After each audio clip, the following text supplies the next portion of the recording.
just want to go home. Sain oo, tasain oo, yang artinya halo Rebahners, dimanapun kalian berada, bagaimana kabarnya? Gimana? Masih nyampur air ke dalam botol sampo yang tinggal dikit?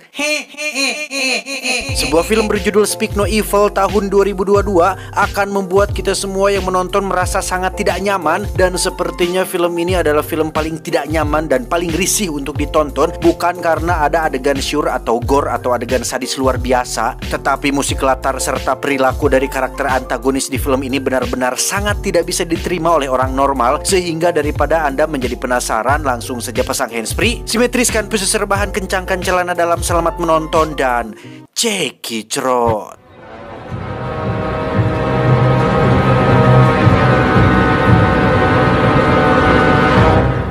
Berlatar di pedesaan mantan penjajah, kisah akan berfokus pada sebuah keluarga asal Denmark. Ada Bjorn si ayah, Louis si ibu, dan Agnes si anak. Mereka bertiga sedang liburan akhir pekan di sebuah villa di pedesaan Belanda. Yang di situ tidak hanya ada mereka saja, namun ada beberapa keluarga dari berbagai kota dan negara. Salah satunya ada dari Belanda yang mengaku dirinya adalah dokter bernama Patrick. Ini bebenguknya yang beberapa kali menunjukkan dirinya, bahkan mengajak Bjorn bersulang dari jauh saat sedang menonton acara Singing Together.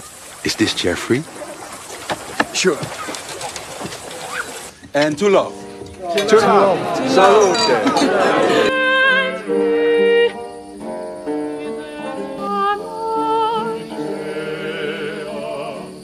Keesokan paginya ketika sedang berjalan-jalan di kota tua, Agnes mengeluh tentang boneka kelincinya yang jatuh entah di mana. Padahal boneka itu adalah boneka kesayangannya yang selalu dia bawa kemanapun dan dimanapun. Sehingga Bjorn segera mencarinya saat itu juga. Like a bunny? For kids?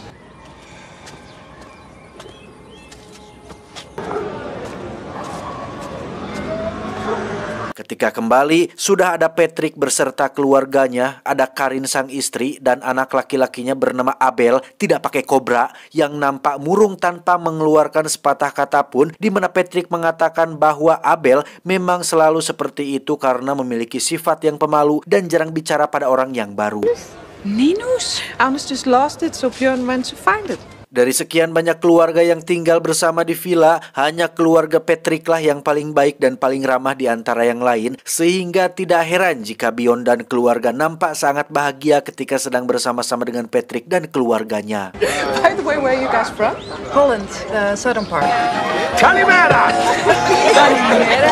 Singkat cerita, Bjorn dan keluarga akhirnya pulang kembali ke Denmark, melakukan aktivitas seperti biasanya, yang salah satunya adalah menonton Agnes pada acara pentas seni di sekolahnya.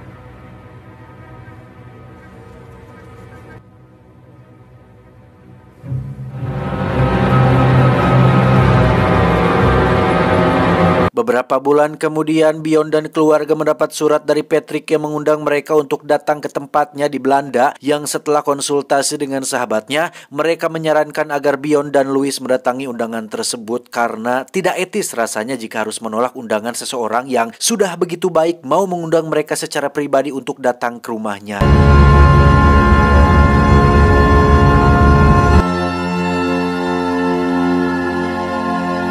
Tibalah Bjorn di desa tempat tinggal Patrick. Suasananya cukup tenang, indah, dan damai dengan banyak pepohonan di sekitar jalan, di mana Patrick sangat menyambut baik Bjorn dan keluarga, yang hal itu dibuktikan dengan acara makan malam yang khusus dimasak untuk Bjorn dan Louis. He's been cooking all day. He's making wild boar. Wow! Come on. Skal ik sige hej til Abel? Hej, Abel. Kom maar. Björn! Loop maar mee. Yes? You want a beer? Yeah. Abel? I want to show you. Yang membuat risih adalah ketika Patrick memasak daging babi panggang, Louis yang seorang vegetarian pun mencoba menjelaskan sejelas-jelasnya bahwa seorang vegetarian hanya memakan sayuran, bukan binatang. Yang penjelasan tersebut nampaknya tidak terlalu dipedulikan oleh Patrick ketika dia terus saja mengasong-asongkan daging babinya supaya Louis mencicipi daging babi tersebut. Padahal kita semua tahu jika seseorang memiliki prinsip dan kebiasaan tertentu, harusnya kita mengertilah dan menghargai menghargai untuk tidak memaksakan seseorang untuk melakukan apa yang menjadi pantangannya. Tetapi ini, si Patrick berbah ini seolah memaksa Louis untuk mencicipinya sedikit saja, sehingga daripada menimbulkan ketidaksopanan bagi tuan rumah, Louis pun terpaksa memakan sedikit daging tersebut sebagai rasa hormat seorang tamu pada tuan rumahnya. It's good, right? Very good. Ketika Bion sedang membuang sampah di situ, dia melihat Abel tengah berdiri tepat di belakangnya, dan betapa terkejutnya Bion saat baru menyadari jika Abel tidak memiliki lidah, yang itulah alasannya kenapa dia tidak pernah berbicara sama sekali.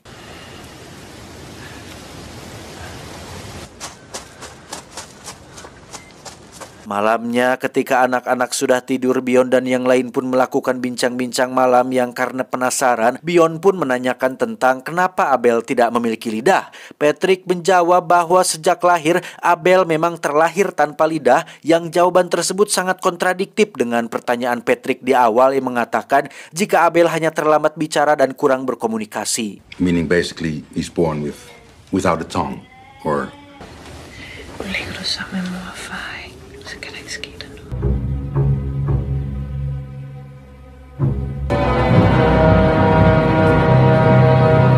Esoknya ketika sedang mengunjungi kincir angin khas Belanda, di situ Agnes mengadu pada Louis jika Abel tidak mau minggir dari perosotan, yang sontak hal tersebut memicu Patrick untuk nyerenteng, menyuruh Abel untuk minggir dengan cara yang sangat kasar dan tidak patut ditiru. So sorry about this. Zeg eens sorry tegen Agnes.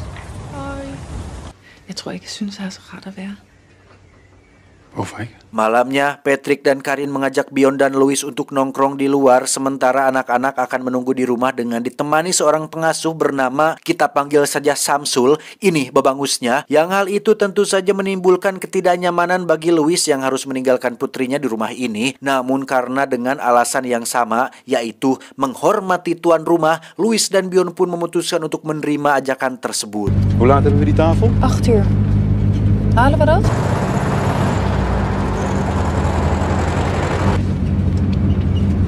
Tiba di bar, kembali terjadi momen risih dan tidak nyaman saat Patrick berdebat dengan Louis tentang makanan yang akan mereka pesan. Patrick kembali membahas tentang Louis yang seorang vegetarian yang menurutnya sangat tidak masuk akal mengingat fakta bahwa binatang diciptakan untuk dimakan, yang pembahasan ini seharusnya tidak terjadi karena mau seseorang cuma makan sayur-sayuran ke, mau seseorang makan remeh sangu ke, umbi-umbian, aspal, obeng, plastik, bungkus Indomie atau apapun itu, kita seharusnya menghargai hak orang lain dan tidak sepatutnya memperlakukan tamu dengan cara yang seperti Patrick lakukan. Good times? For good times. We say proost. Dan mungkin Anda semua yang ada di rumah akan semakin dibuat tidak habis pikir dengan apa yang Patrick lakukan ketika dia mempersilahkan Bion, seorang tamunya, untuk membayar tagihannya atau bilnya. Padahal jelas-jelas Patrick yang ngajak ke sini. Dia juga tuan rumah yang seharusnya memuliakan tamunya. Seperti kata pepatah, tamu adalah raja. Padahal sebagian dari kita semua tahu bahwa jika saudaramu mengunjungimu, maka jangan bertanya padanya apakah engkau mau makan atau apakah aku boleh sajikan makanan untukmu. Yang baik adalah jika ia mau makan apa yang disajikan, syukurlah. Jika tidak mau menikmatinya, tinggal bereskan sajian tersebut. Imam Sufyan As-Sauri. Dinner is on us. Oh, that's so kind. You want us to tip in? Oh, thanks, man. I'm so sorry. It's just so drunk. Tiba di rumah, Louis melihat Agnes sudah tidur pulas di kamar Abel. Lantas dia pun bergegas mandi sebelum tidur. Yang perlu diketahui, jika kamar mandi di rumah ini ternyata hanya ada satu, cukup aneh sebenarnya. Sehingga ketika Louis sudah bulucun tepat di bawah shower, tiba-tiba Patrick masuk begitu saja dan dengan watadosnya gosok gigi, seolah satu kamar mandi dengan orang lain merupakan hal yang biasa. Tengah malam, Louis pun terbangun untuk memeriksa Agnes yang ternyata sudah menghilang dari kamarnya. Dan rupanya Agnes sudah berada di kamar Patrick dan Karin, tepat di ranjang di tengah mereka berdua. Lantas Louis pun segera membawanya dia ke kamarnya, yang dengan semua keanehan dan ketidaknyamanan ini, Bion dan Louis memutuskan untuk pulang pagi-pagi sekali. Jeg vil gerne hjem. Okay. Jeg vil gerne hjem nu. Diam-diam mereka bertiga pun pergi dari rumah ini yang ketika dalam perjalanan itu si kecil Agnes seketika menangis tatkala menyadari jika boneka kecil kesayangannya tertinggal di rumah Patrick yang karena terus merengek sepanjang jalan, Beyond dan keluarga pun terpaksa putar arah untuk mengambil boneka kelinci tersebut. Si Boloho. Nej, jag vill ha en minus. Ja, det ved jeg godt, men han er her ikke. Jag vill ha en minus. Saat akan mengambil boneka itulah muncul Patrick dan Karin yang sudah bangun, di mana mereka berdua mempertanyakan tentang kenapa mereka pergi tanpa pamit terlebih dahulu, yang pertanyaan tersebut jelas membuat Beyond dan Louis menjadi gagap. Yeah, there's just some things that... Tak tahan dengan itu semua, Louis akhirnya jujur dan dengan terang-terangan mengatakan jika dirinya dan Beyond tidak nyaman berada di sini. Seperti saat Patrick memaksa Louis untuk makan daging, masuk ke kamar mandi ketika salah satu mereka sedang mandi, serta semalam ketika Karin dengan sengaja memindahkan Agnes ke atas ranjang mereka berdua. And you were drinking and driving. I'm in shock. So many things have felt so wrong. Sambil memelas dengan raut wajah penuh penyesalan, Karin dan Patrick pun mencoba menjelaskan bahwa dia tidak bermaksud memaksa Louis untuk makan daging, karena apabila Louis ingin makan yang lain, mereka berdua mau kok menyediakannya. Untuk toilet, mereka berdua benar-benar meminta maaf karena beginilah adanya, beginilah rumah yang mereka tidak besar dan tidak mewah. Serta untuk Agnes semalam, Karin mengaku memindahkan Agnes ke kamarnya setelah mendengar dia menangis akibat mimpi buruk, sehingga Karin berinisiatif untuk membawa Agnes ke tempat tidur bersamanya. I mean, if you only knew how much Abel was looking forward to. Alhasil niat Beyond dan Louis untuk minggat pun terpaksa dibatalkan setelah tidak enak dengan permintaan maaf dan penyesalan mereka berdua, yang untuk menebus itu mereka akan menginap di rumah ini selama beberapa hari lagi sampai hari libur sekolah berakhir. I promise you, today it's gonna be great.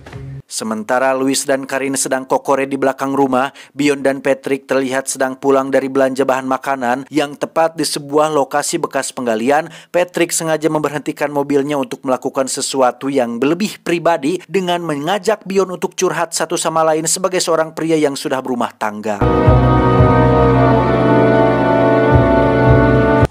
I'm sorry I made you feel so uncomfortable. Beyond rupanya sudah lama ingin curhat mengenai pekerjaan dan aktivitasnya yang membosankan, di mana dia merasa menjadi seorang pengecut ketika tidak bisa melakukan banyak hal seperti pria pada umumnya. Sampai-sampai curhatan tersebut membuat Beyond meneteskan air mata saking capeknya dia dengan siklus kehidupan yang sedang dijalani saat ini.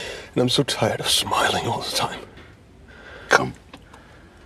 Dan ya, Beyond diajak untuk melepaskan beban masalahnya dengan teriak di atas bukit, yang hal itu sebenarnya tidak ada gunanya karena masalah tetap tidak akan selesai. Radang tenggorokan iya. Dari situ mereka berdua menjadi sangat dekat satu sama lain sampai-sampai membuat para bunda tersenyum bahagia, yang hal ini jelas membuat anggapan Beyond dan Louis tentang mereka berdua sudah salah, karena ternyata Patrick dan Karin adalah orang baik yang cukup pengertian. It's fantastic. This is the life. Huh? Saat sedang memasak bersama, jari Louis tak sengaja tersayat pisau hingga berdarah. Beyond meminta Patrick yang seorang dokter untuk segera mengobatinya, yang di sini akhirnya terkuaklah fakta bahwa Patrick akhirnya jujur jika dirinya bukanlah seorang dokter, melainkan seorang pengangguran yang benar-benar nganggur setiap hari tanpa melakukan pekerjaan apapun, yang dengan terang-terangan Karin menjelaskan bahwa alasan kenapa waktu itu dia mengaku sebagai dokter adalah karena gengsi dan untuk supaya terlihat keren di mata semua orang. You lied? Yeah, sometimes I get a little insecure. En het mes? Aan die kant. Niet andersom. Oké? Never worked. I don't believe in working. Karen, heb je een pleister? You stop telling my daughter what to do.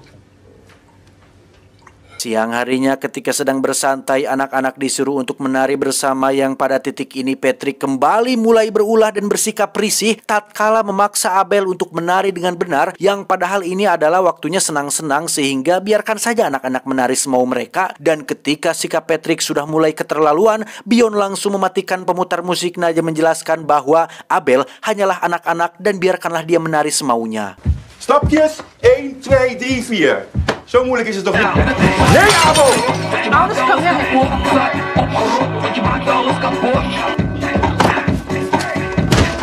Tengah Tengah malam ketika semua orang sedang lelap-lelapnya tidur, Bjorn dibangunkan oleh suara menangis Abel yang cukup keras sehingga membuat Patrick bangun dan terlihat geradak-geruduk berjalan ke kamarnya. Tak lama tangisan Abel pun berhenti. Entah apa yang sudah dilakukan oleh Patrick, tetapi Bjorn yang penasaran pun memutuskan untuk keluar kamar dan masuk ke dalam sebuah ruangan yang di situ dia melihat begitu banyak sekali foto liburan Patrick dan Karin. Namun yang aneh adalah setiap anak yang ada di foto tersebut bukanlah Abel anak mereka, melainkan anak-anak yang berbeda dengan satu persamaan, yaitu raut wajah murung dan tertekan sama seperti si Abel.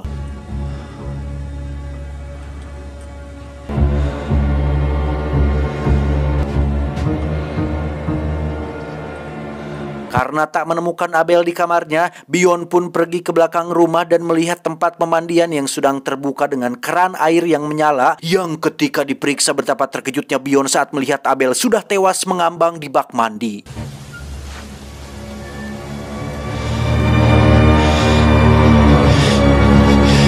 Tanpa pikir panjang, Bjorn segera membangunkan Louis dan Agnes untuk pergi dari rumah ini tanpa memberitahukan apa alasannya. Bjorn segera tancap gas dengan penuh ketakutan, sedangkan Louis dan Agnes terlihat melanjutkan tidurnya di jok belakang. Dan kali ini dia membawa serta si boneka kecil bedebah itu supaya mereka tak usah kembali ke rumah tersebut.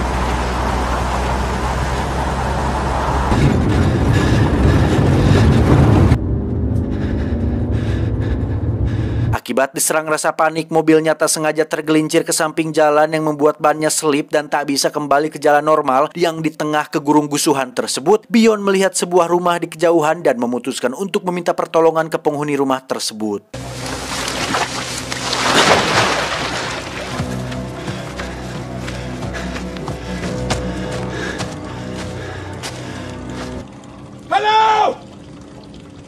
Karena tak ada yang keluar, Bjorn akhirnya kembali ke mobil. Yang betapa terkejutnya dia tatkala menemukan mobilnya sudah kosong dengan Louis dan Agnes yang menghilang entah kemana. Tak lama muncullah sebuah mobil yang ketika keluar ternyata itu adalah Patrick bersama dengan Louis dan Agnes yang sudah berada di dalam. Rupanya Louis meminta bantuan dan menghubungi Karin dan Patrick saat Bjorn sedang menuju ke rumah tersebut.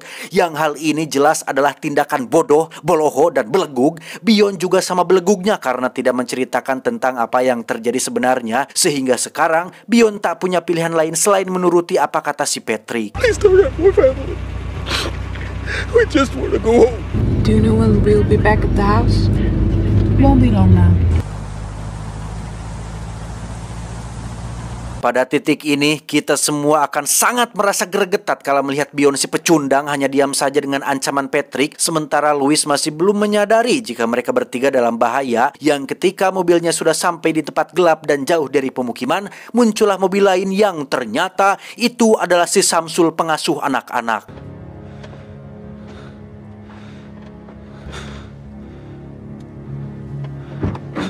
Don't talk to my family like that.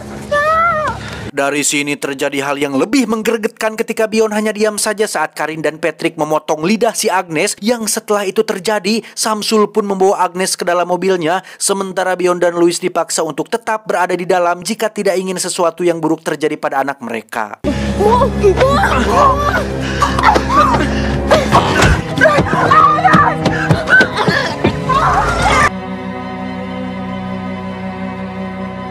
Bjorn dan Louis pun dibawa ke lokasi bekas penggalian yang kemarin siang sempat dikunjungi, di mana mereka berdua disuruh untuk membuka semua pakaiannya termasuk pakaian dalam dan tanpa melakukan perlawanan, tanpa diancam oleh senjata api atau benda tajam yang bersifat berbahaya dan mengintimidasi. Bjorn dan Louis pun menurut saja apa kata Patrick, termasuk turun ke bawah bukit yang ketika sedang kedinginan sambil berpelukan, tiba-tiba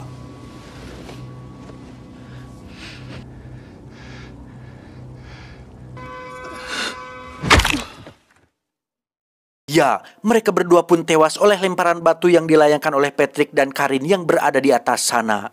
Singkat cerita, kita akan melihat Patrick dan Karin sedang berkendara menuju villa di pedesaan, yang di jok belakang tentu saja sudah ada Agnes yang kini menjadi anak mereka berdua, dan kisah akan kembali dimulai dengan cara dan alur yang sama tetapi dengan korban dan target yang berbeda.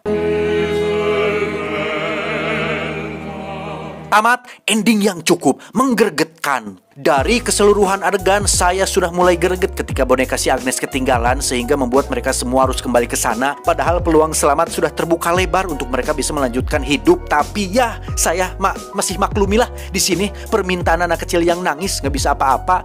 Tetapi ketika di adegan terakhir saat si Koplok, Bion dan Louis hanya diam saja disuruh buka baju, lo kenapa anda hanya diam saja? Hey, nggak diancam pakai peso, nggak ada pistol, tidak ada AK-47, tidak ada rocket launcher, kok tidak melawan gitu? Padahal sudah tahu Patrick berani memotong lidah Agnes. Ya harusnya kasih balas dendam sebagai orang tua lah.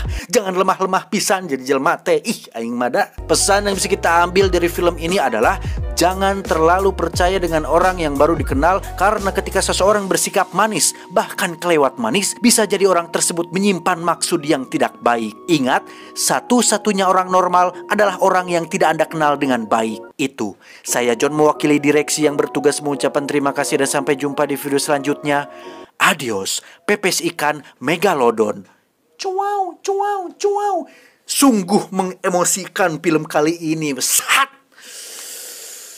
Selalu tokoh utama yang lemah membuat saya pribadi menjadi greget dan kehel sendiri gitu ya. Padahal mah bisa melawan. Aing aya bener goblok na teh. Si pemeran utama teh si Bion. Untung cuma film gitu. Cuman kan untuk menikmati harus untuk menghargai, mengapresiasi itu harus dinikmati film teh. Jadi terbawa sampai emosi Kehel aing mah anjir teh. Padahal mah balas dendam gitu atau lawan kayak bersama kalau saya di situ sudah saya hajar itu si Patrick itu. Si anjir. Sudahlah, saya capek marah-marah terus.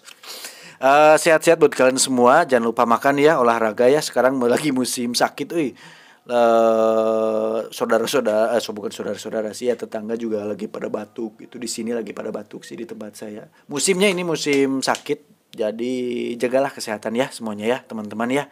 Apalagi yang kerja, yang lagi belajar, yang beraktivitas di luar. Jaga kesehatan pokoknya supaya tetap bisa semangat dan mencapai kesuksesan yang lebih tinggi daripada langit yang menjulang tinggi di atas samudra dan alam semesta. Unat belah. Si anjir. Yaudahlah ya. Terima kasih ya teman-teman. Assalamualaikum warahmatullahi wabarakatuh. I love you all. The best in the sky, in the moon, smoking on the water. Heh.